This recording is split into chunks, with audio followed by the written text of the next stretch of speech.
Hi everyone, I'm April Stearns, the founder and editor of Wildfire Magazine, and I am going live today with the guest editor from our brand new, well, still coming out hair issue.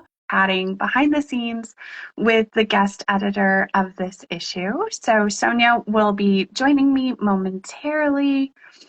I always feel like I have to kind of juggle behind the scenes here with the tech to get it all working. But Sonya, I see that you're here. I've sent you a request to join me, and I've accepted your request. So hopefully that will work and let you come on screen with me. But for those of you who are starting to pop in ahead of Sonia's arrival, I will just give you a little bit of an update, I guess, on what Wildfire is in case you don't know. So Wildfire is unlike other magazines out in the world, particularly in the cancer space. We are much more like a journal or a book than you might expect when you hear the word magazine. We are really focused on changing how storytelling happens in the cancer space. So we're moving away from the kind of the how to or the little like listicles and things like that, and really getting into the memoir of cancer writing. Oh, and here she is. Hi. Sonia, thank you so much for joining me. So I was kind of talking a little bit about how Wildfire's a little Yeah. different from some of the other magazines out there. Yeah. Yeah. And the hair issue is no different. We asked our writers to go deeply into their storytelling, Yeah. the lessons learned, not just the, how to survive this thing that hmm I've been through, Yeah. but, how I'm living life. But let's stop there and start with just an introduction. So you're Sonya Keshwani. Yeah. You are the founder of StyleEsteem. Will you, I don't know, what else would you like to say about yourself to these beautiful Sure. people? Just for anyone who hasn't met me yet, I'll just quickly introduce myself. I'm Sonya Keshwani. I'm a young breast cancer survivor. I was diagnosed at the age of 29 with triple positive breast cancer, and my cancer journey led me to create headpieces, which eventually inspired me to launch StyleEsteem. And at StyleEsteem, we create beautiful headpieces and accessories for every season and occasion. And these are fashion forward pieces that are created for the person and not the patient. Because from my own journey personally, I learned that just because you lost your hair doesn't mean you've lost your crown. And so when you see these headpieces or if you adorn yourself with them, I really hope that that's what it inspires inside of you too. Yeah. Oh, I love it. I really, really love it. So we're here to talk behind the scenes Yeah. of the hair issue. Mhm. This issue that you and I created together is coming out on Saturday. I'm so excited for everyone to see it. We have a whole host of writers included from all stages of breast cancer and all different experiences of breast cancer. But not only that, all sorts of different hair experiences. So tell me a little bit about your personal hair experience going through cancer, Sonia. Yeah, for me personally, hair was something that I just assumed that once I learned I needed chemo that I would lose my hair. I think I'd already just sort of um, like archived that thought on my end because I felt like there were so many big issues looming on the front for me, like deciding what kind of breast surgery I wanted, deciding what sort of treatment regimen I was going to have. Yeah. And all these, like deciding how I'm going to take time off of work. I mean, there were so many things that were just practical, real life things where I just kind of thought hair is maybe something that I'm going to accept and I'm going to deal with it as it happens. But when it actually started to happen, I wasn't quite prepared for the impact that it would have on me personally, mentally, and physically. So, Mm. on the one side, physically, I didn't know that there's so many side effects associated with hair loss. Oh, So everything from scalp bruising to really severe migraines. I mean, when your follicles die off, you go through this process that is really quite harsh. And I didn't know that that would happen to me. And so beyond that, I also, saw myself change in the mirror. I saw clumps of hair come out sporadically and then in the shower and then on my pillow. And then, it became difficult to brush my hair and then to see more hair fall out, even doing basic everyday life things.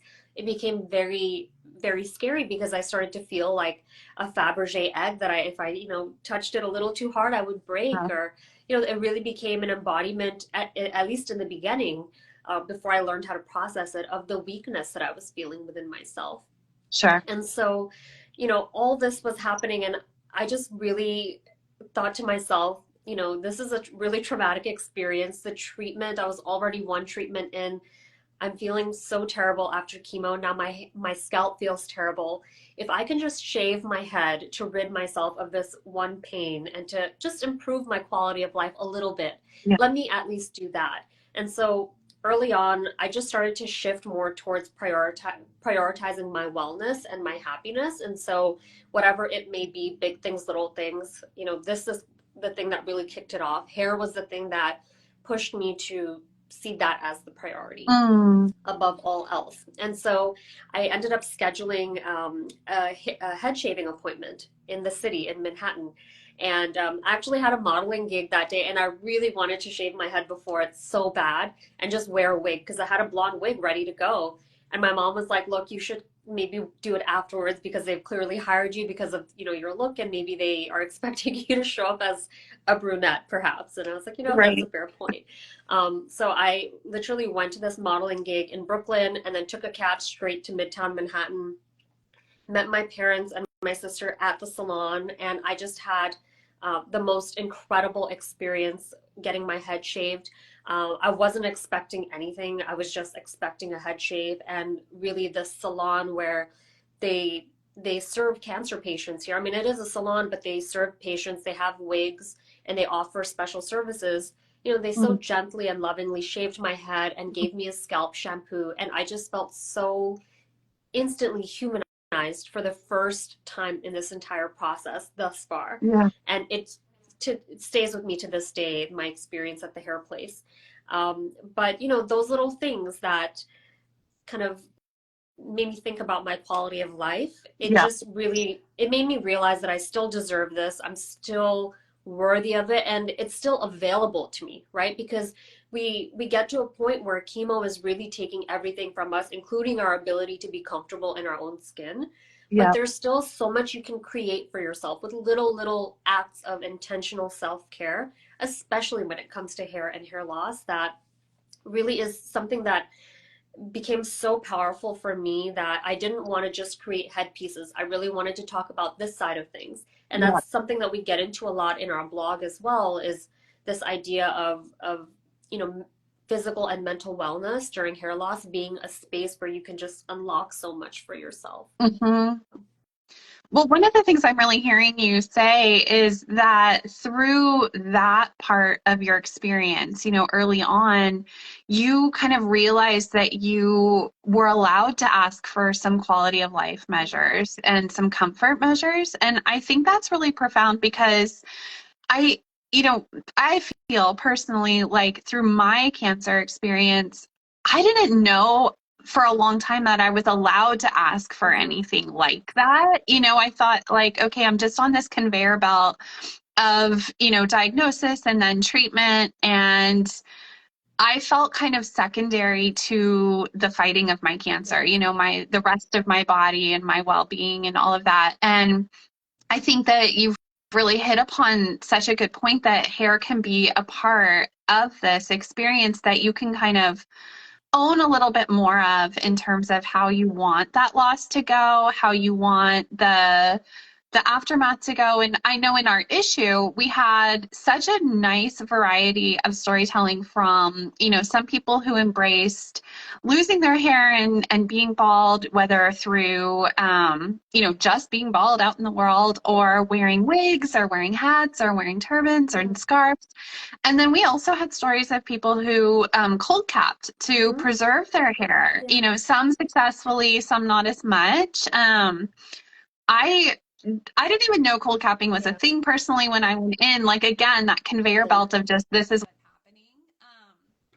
So I would imagine that you meet a lot of people along different versions of the hair story as well, since your diagnosis. Um, are you 10 years out now? Like, tell me where you are in your survivorship. Yeah, I'm not quite at 10 years Okay. yet, but I'm celebrating 7 years Okay. this Yeah. March. It's really insane to think I'm even halfway towards a decade. Um, I know. it's wild, and I'm so grateful for it, but at the same time, you really have to remind yourself of how blessed and lucky you are to be able to say these words. And so I'm at 7 years almost with my personal journey and at 6 years with StyleEsteem. Oh, So this was really like, oh, coming up on the anniversary month of March for both myself and my business. This was a perfect way to commemorate years of thinking on this and talking about this and just wanting to kind of expand that conversation and really find healing through this topic that is so personal for so many of us. And like you said, in our issue, there's such a variety of stories, and I really found that a common thread within all of them was this idea of finding a sense of empowerment. yeah. And empowerment isn't always like, oh my God, one day I saw myself in the mirror and I just realized I'm actually so beautiful. It's not always like that. It can Right. sometimes be that admission of like, yeah, you know what? I didn't like this. I didn't like how this went, but I showed up anyway. I Mhm. showed up. I reflected on it. I'm now sharing it with others to let them know that this can happen, and it's okay to not feel 100% or to feel your best, but it matters what you do after that, right? So this idea that empowerment and transformation go hand in hand, this idea that it's different for everyone. Empowerment and transformation is not one single thing. It's not one path. It's not linear. It's not point A to point B, right? And so this issue really, I think, whoever you are, I think you'll find something to relate to in this issue. And then on top of that, I think you might find things that are not necessarily as relatable, but maybe that creates some inspiration for you. You realize, like, there's different ways to think about this. And so this idea of empowerment and transformation, and then also you touched on it before, the idea of history, right? Like I Mhm. think hair and headpieces have so much history in them.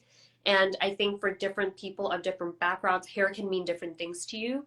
And so of course that also means it means different things to you throughout your journey and throughout your life. And so talking about those things, that personal experience of your hair history. I thought that was really interesting to see too, almost like in a anthropological or historical storytelling kind of a way, just Yeah. to get a glimpse into people's lives. I thought that was really interesting.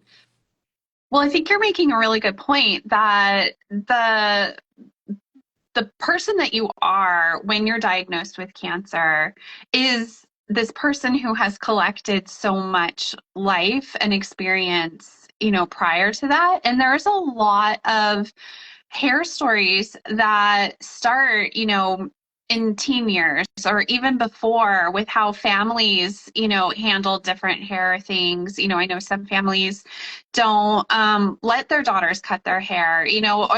There's other stories where, people were able to do whatever they wanted with their hair, and it was a huge part of their expression, especially in their teen years. Mm-hmm. I know for me, my hair changed when I went through pregnancy prior to my diagnosis. Like, so there's all these little like milestones that can almost be marked through that experience of hair as Yeah. well.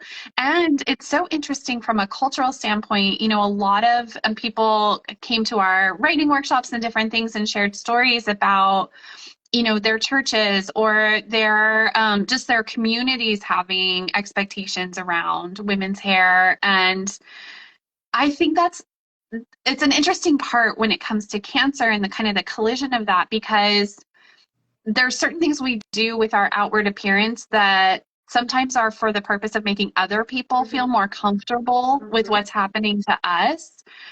Would you say that was a part of it for you? Like, I know in my family, I wore a wig and things, not so much like because I felt like I had to, but I wanted to try to make it kind of my wig was pink and turquoise and things like that. So I kind of wanted to make my child's experience of my cancer a little bit more playful than maybe it looked. What about you? Yeah. Yeah, for me, I feel like the whole experience was can be described as like managing expectations and the whole like balance of whose expectations are you prioritizing. And so in the Yeah. beginning, it started off with, first of all, I think options are play a really key role here because like you said, like you didn't even know about cold capping. Same here. No one Right. talked to me about cold capping. I mean, right now it's like part of the law in New York City that it should be funded for patients, which I think is incredibly exciting. But back in my time, Yeah. just a short 7 years ago, I mean, I wasn't even talked to about it. I was told to buy a wig and just to kind of wait for it to happen and to not be caught off guard without a wig, right? And so initially, I mean, I was working in the government, I was in a public facing position working with the media.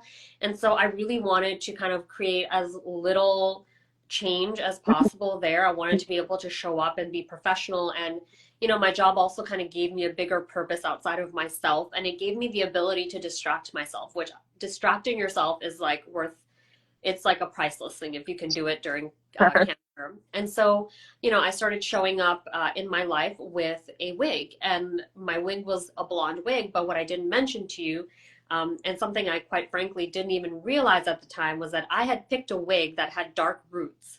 And so, when I started wearing this wig around, I actually wasn't talking to anyone about cancer other than a few people who I needed in my life to kind of support me during this time. And so, living and working in Washington, D.C., and getting treated in New York City, which is home for me, I needed people to look in on my cat and to kind of take some of my workload and do those things for me. And so I shared with a few people. But for the people that I didn't share with, I was showing up with this new hairdo, and everyone thought it was me. Everyone thought, like, hey, this girl loves fashion. Maybe she's doing something different with her hair. Who's your hairstylist? Where did you Yeah. get that done? How long did it take to bleach your hair blonde? I mean, I was not prepared with this backstory that I was expected to have. And so I had to come up with one because, I was in a state where I was going through so much, and cancer was so challenging to deal with from the mental perspective, but then also physically going to all these appointments, having to make all these decisions, doing all these testings. And I just really wanted to deal with it myself. I didn't want to have to share with anyone and to answer questions or anything like that. And so, I just kind of kept it to myself, and I was very private about it until after chemo. After the first 6 rounds of chemo, I was really private about it. So I kind of went along with the wig, and then when the wig became too much for me to wear all the time because it was the summer. Summer in Washington, D.C. is very hot, Yeah. very humid, and I was traveling to work with my wig in a Ziploc bag in my purse. And so at that point, I was like, okay, self-care and quality of life, I need a better solution. And Yeah. so I started to make headpieces for myself because I couldn't find something stylish and inspiring in stores. And so I started to make my own pieces. But then this kind of put me in a position where now I'm showing up. I have no hair. People, when I come to New York to get treated, I'm at my parents' place, and all of our community folk are like nearby, so they see me walking down the street and they're like, "Oh, she looks different." And then like you find out people are like texting each other, talking like, hey, Mm. like, is she okay? Is something happening? And you kind of decide, hey, I'm just going to do what I need to do, and I'm going to go forward the way I need to go forward. I'm Yeah. wearing what I'm wearing because it's what I need to do. It's what makes me happy. And so that's kind of how it started off initially. And that's really the in the thick of it, that's what I went through.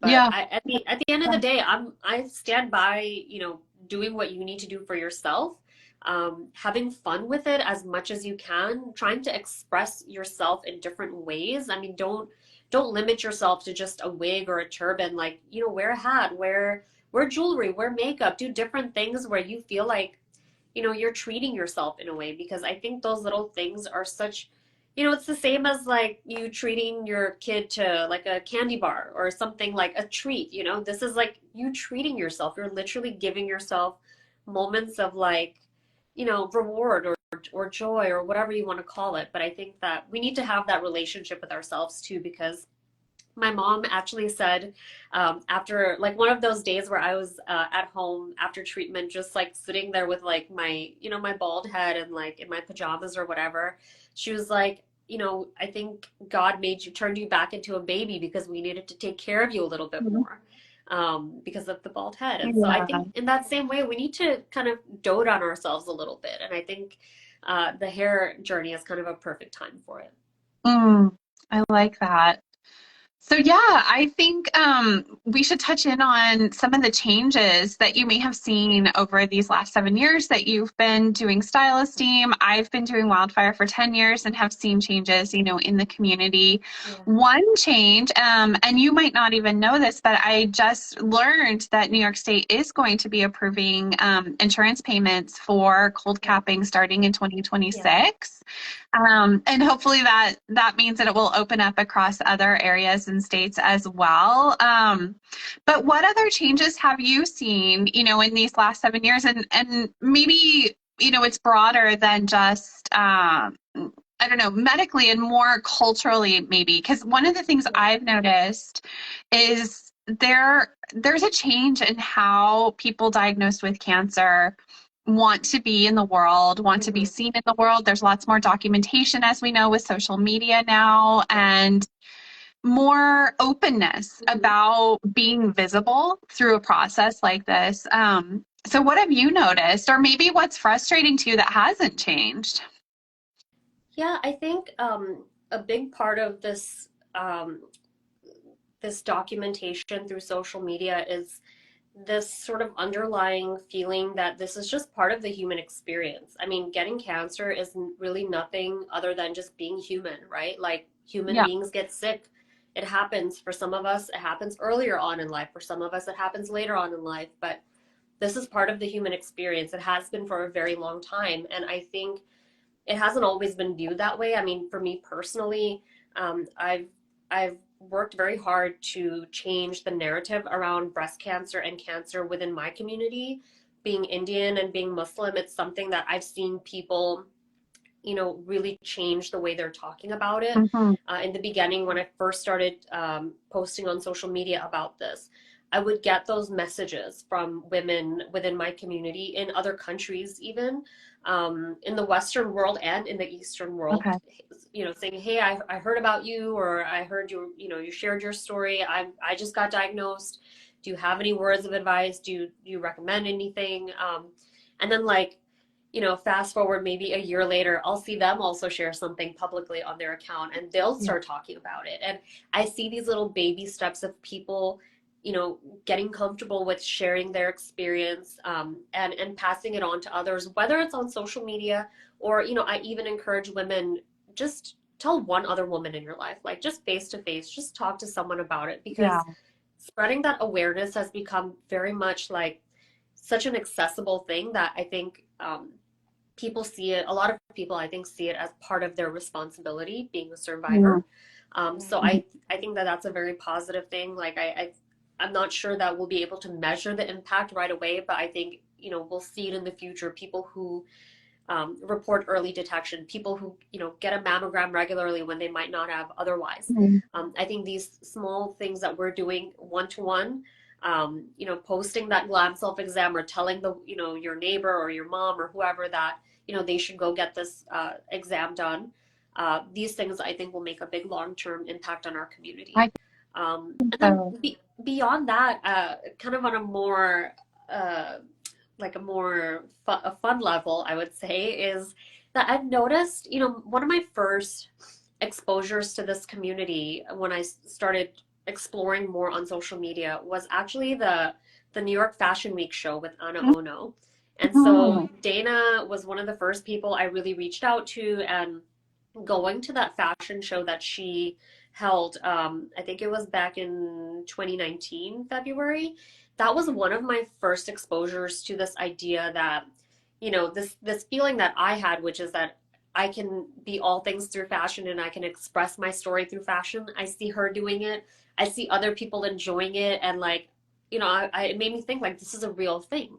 Yeah. It's not just for me personally, but it's something that other people are feeling too. And then now, fast forward 7 years later, I feel like I go to so many fashion shows celebrating cancer survivors. I mean, it's incredible the way that we are putting each other up on a pedestal, putting makeup and like beautiful clothes or whatever Yeah. it is, and just celebrating each other and just being like, whatever you are, you rock, you're a queen, like we love you, we're celebrating you, you're incredible. And just really applauding each other's journeys and celebrating who we are in this moment right now. Yeah. And I just love that. I love that fashion has really opened up as a space to celebrate this. I mean, and we did it at New York Fashion Week as well, as part of our 5-year anniversary, which was a huge full circle moment for us, like just being able to celebrate this idea of headwear, which has been around for 5,000 years, and highlighting the different cultural, religious, fashion, and other aspects of headwear in that space, and to talk about cancer while doing it as Yeah. well, and to raise Yeah. awareness and to say, this is, you see these beautiful couture pieces, many of which are actually pictured in the fashion photo spread in Wildfire. I know it's a photo spread, but I feel like I have to call it a fashion I photo spread for this love issue. it. It's Um, beautiful. Thank Yes. you. Yeah. Thank you. So a number of those photos are actually from our Fashion Week show. So you'll see what I mean when you see the issue, but this idea that we can talk about these two things that are diametrically opposed, supposedly, someone said they were, right? But I don't think they are anymore. And so I think that's thanks to all of us who show up and celebrate each other and decide that, we are worthy of feeling beautiful and of dressing up and of showing ourselves and expressing ourselves in any way that we choose.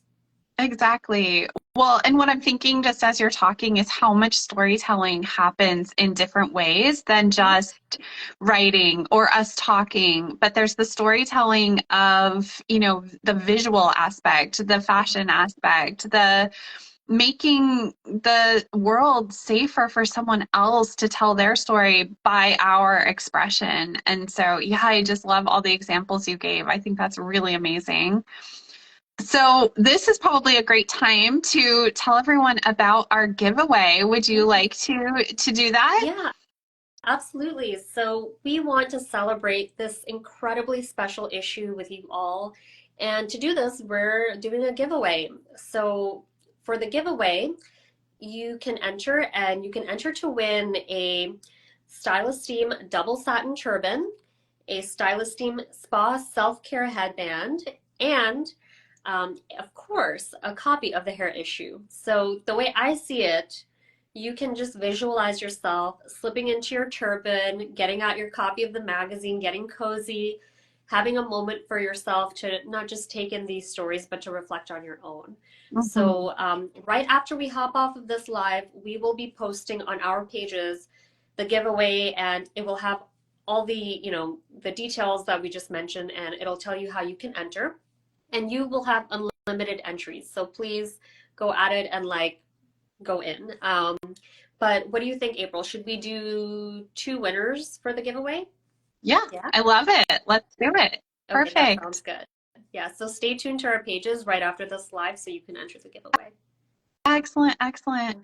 Well, Sonia, it's so nice to talk with you. It was really, really fun doing this issue with you. I think back to, our conversations we were having probably a year ago about doing this collab, and just really appreciate you pushing the envelope, the message that it never was just hair. There is so much more to this hair experience within the cancer space and beyond, as we've discussed today. And I'm so so grateful for your work in the community and to know you. So thank you so much for being our guest editor and our beautiful cover Oh, star too. We can't forget oh, that thank part. Yeah. you. Thank you. Yeah, we've been working on this issue for some time now, but I think in the relationship that we've had, we've known each other for years, and I just Yeah. think this has been a long time coming, Yeah.